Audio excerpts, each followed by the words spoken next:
Hi, my name is Anita Dixon. I'm an independent Stampin' Up! Demonstrator in Wyoming, Minnesota. Thank you for joining me. I am super excited to share with you a suite of product called Abigail Rose. It can be found in your May 2022 to April 2023 annual catalog.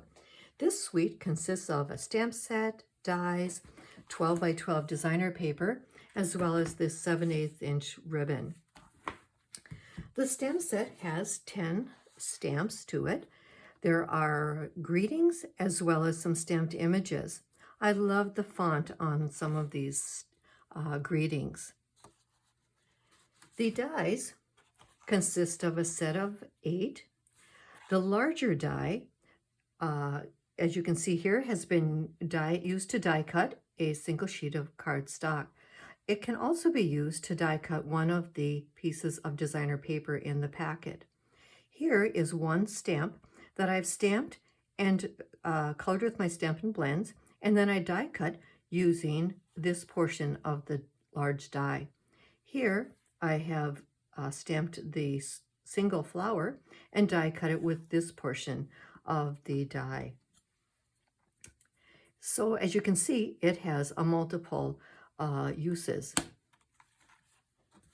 There are 2 stamps in this stamp set that have coordinating dies. They are the leaf and this spray of flowers. The rest of these dies are standalone dies. They do not have a stamp to coordinate with it. As you can see here, I die cut this flower twice. In this photo here, you can see that I left the pieces intact. Here, I removed them. These dies can also be done the same way. Now I'd like to show you the designer paper. There are some beautiful papers here. You will notice that they have a natural tone to them. This paper, you can see I've already cut into it, and I used it to actually make this card. I used the large die to die cut from the soft succulent paper, and then I used my scissors to cut a portion of the designer paper and lined it up underneath the soft succulent and colored it. And then I used dimensionals to raise the soft succulent piece so that it gave it a 3D look. And then I added a soft succulent ribbon and some rhinestones to the card. On the back side of this paper, it looks like a notebook or some kind of a journal. Here is another piece of designer paper that has a very large spray of flowers. Isn't it pretty? So for this, I used it as a background on my card, and then I used our stitched circle dies and die cut the circle from the middle, layered it onto the black cardstock, and then I colored them with my Stampin' Blends to give it a spotlighting look. The reverse side of this designer paper I used to create a gift card holder. When you open it up, the gift card slides up. And here you can see how I use those dies as accents on this card. Here is another sheet of designer paper that's absolutely one of my favorite. And I used it on this card here, coloring in the flowers and the leaves with our Stampin' Blends. This card here, I was got the idea from Melissa Gifford, and I colored in just one of the flowers and the leaves.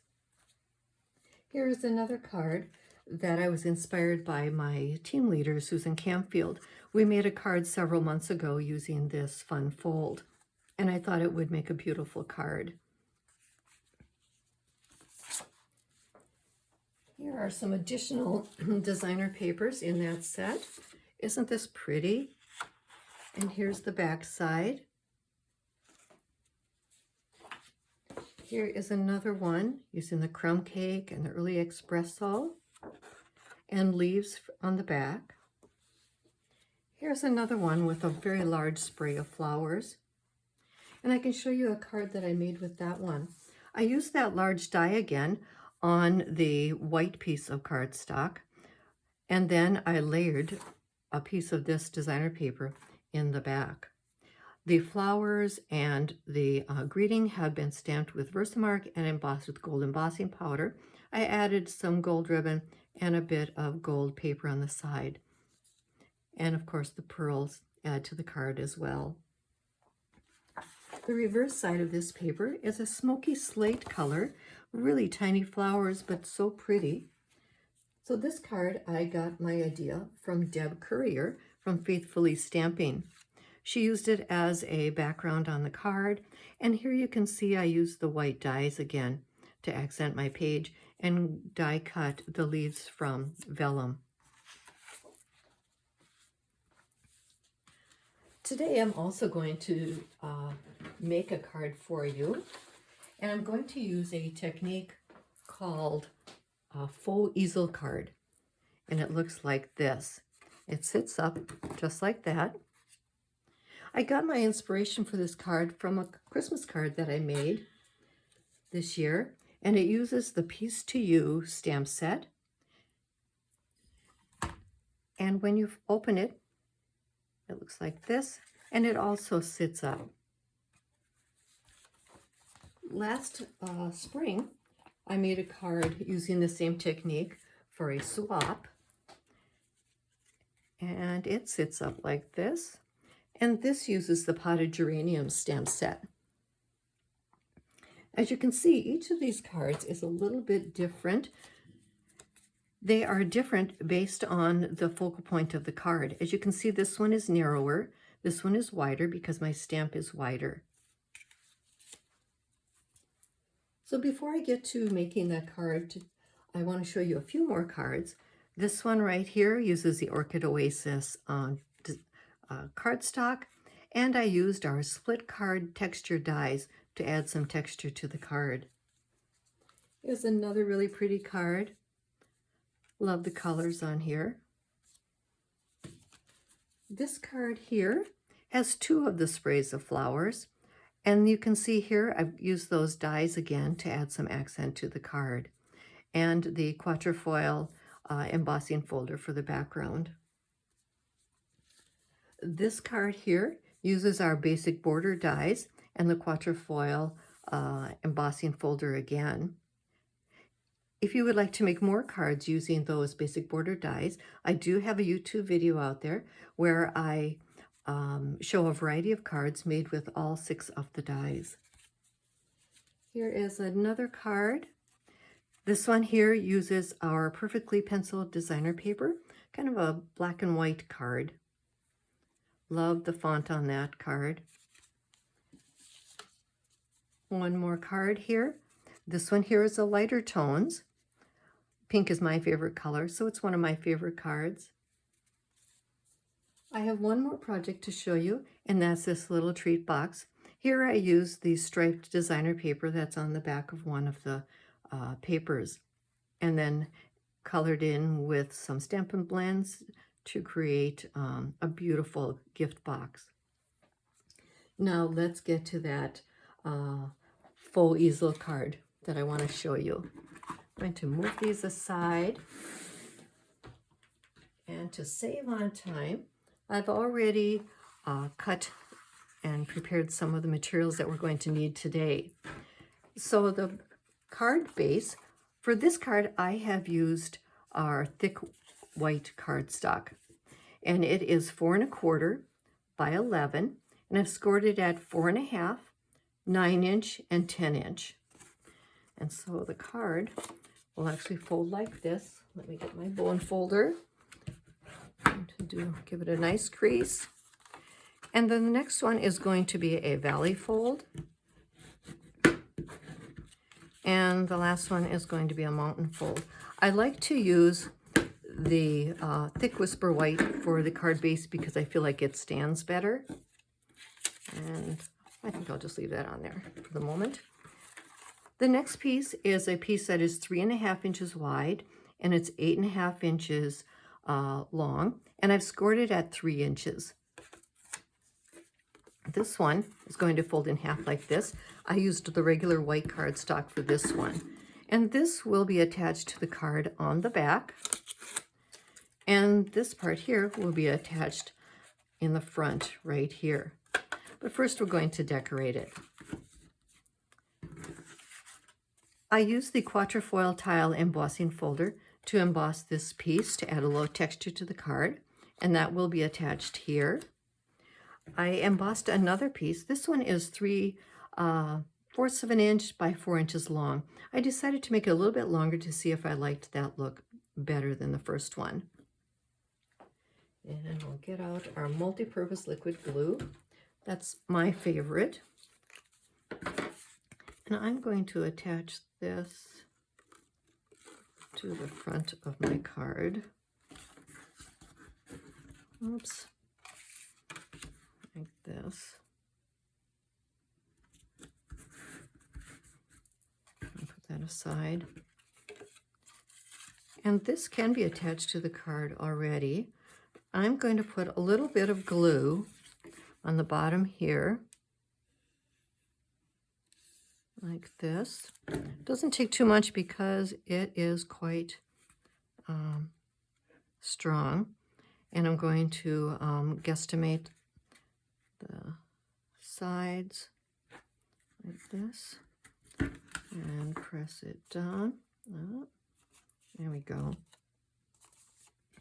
Then I can take a little bit of glue for the back like this, and with this folded down, it can be folded like this, just like that. Now we're ready to decorate the rest of our card.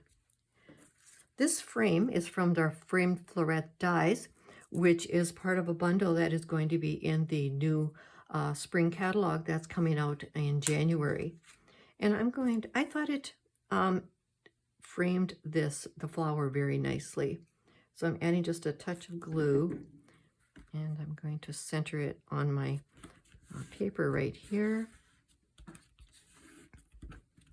And then I'm going to add my flower, and I'm going to use some of our dimensionals to raise it up just a little bit. And you can see I've colored it in with our Stampin' Blends, so you can see the ink through it, but you won't see it on the paper because it will be covered. So let's remove these. And like this. And I used soft succulent for my leaves, and then I used sweet sorbet for the flower, and daffodil delight. Oh, no, I didn't use sweet. I used evening evergreen for the leaves. Sorry about that. Now I'm going to put it about like this. And then I'm going to add this leaf in there as well. I'll add a couple of dimensionals on the back of it. And let's remove those. And kind of tuck it right underneath there, like this. And I don't mind going off a little bit because my paper is 4 1/4 wide, so I have plenty of space there. And then I'm going to use our evening evergreen ribbon on this card. And I'm going to fill in this space right here to tie a bow. Oh, if I can grab it underneath, like this. And what I like to do is to take a glue dot and take one of these and put it about where I want my knot to be, right there. And that kind of acts like a third finger for me to hold my ribbon in place so that I can finish tying the bow or not.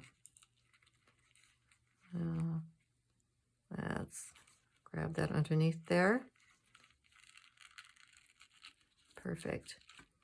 Perfect. Love that. Okay. Now I just need to trim my ends a little bit, like this. And we're ready to finish decorating the card. I've got another piece of the white paper that has the quatrefoil tile embossing folder on it. And I'm going to add that right there. I like that. I like it a little bit longer than the other one. And the greeting, I actually stamped this in evening evergreen rather than the black I thought that might tie in better. And I'm going to use 3 little dimensionals on the back as well. Like this. And I'm going to put it just barely. I don't want it centered. I really wanted it up just a little bit like this. And then we just need to add some rhinestones for that added bling to the card. This side. Oh, one right here. Here. I think a third would be really pretty. Oh, down here, like that. So, there we go. Isn't that gorgeous? There, how you can see the easel part of it. And here are the other 2 cards that I did previously using this same technique. And you can see how each one is a little bit different. So thank you so much for joining me today in this video. If you would like to place an order through my online store, I will send you one of these cards in the mail, and I will send you the tutorials for all 3 of these cards. So thank you so much for joining me today. Have a great stamping day. Bye-bye.